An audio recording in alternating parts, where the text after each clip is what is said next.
Thank you, Rachel. But all that sunshine today we're having, it's a good time to remind everyone that May is Skin Cancer Awareness Month.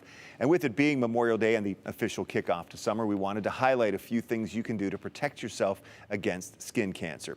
Joining us today is Dr. Dustin Portella with Treasure Valley Dermatology and Skin Cancer Center. Thanks for making time on a holiday. Yeah, thank you. I'm glad to be here, Doug. I appreciate it. All right, so first of all, just what are some of the things people need to look out for in terms of recognizing skin cancer?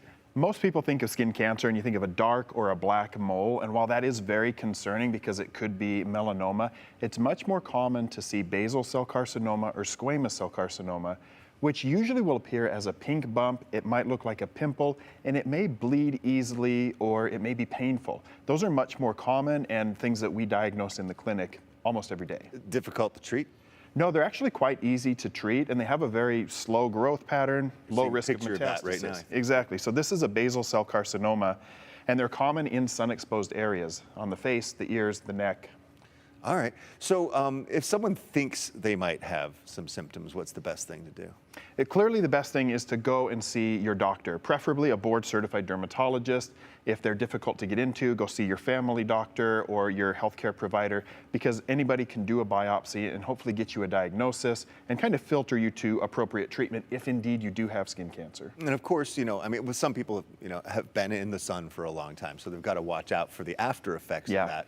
But okay, what do you do then to prevent it, to take care of yourself, to make sure you don't get those cancers? So it's great to use sunscreen at any point in life. There's a benefit, even if you haven't worn it for the first 60 years.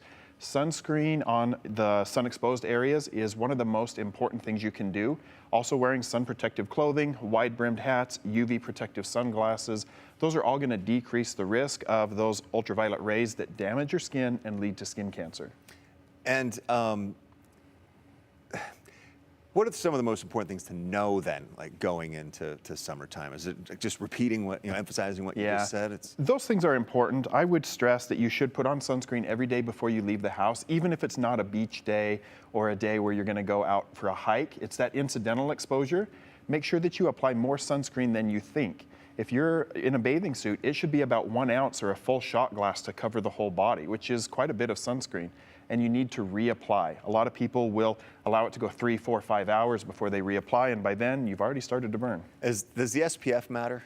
SPF does matter. So the higher number, you're gonna get better protection, because the real world is we don't apply enough. So if you go for a higher number, in real world application, you're gonna be better protected. I usually use a 50 when I'm gonna be out doing outdoor activities. So start at 50 if you're gonna be outside for a while. Yeah, for my daily wear, it's an SPF 30 on my face every day.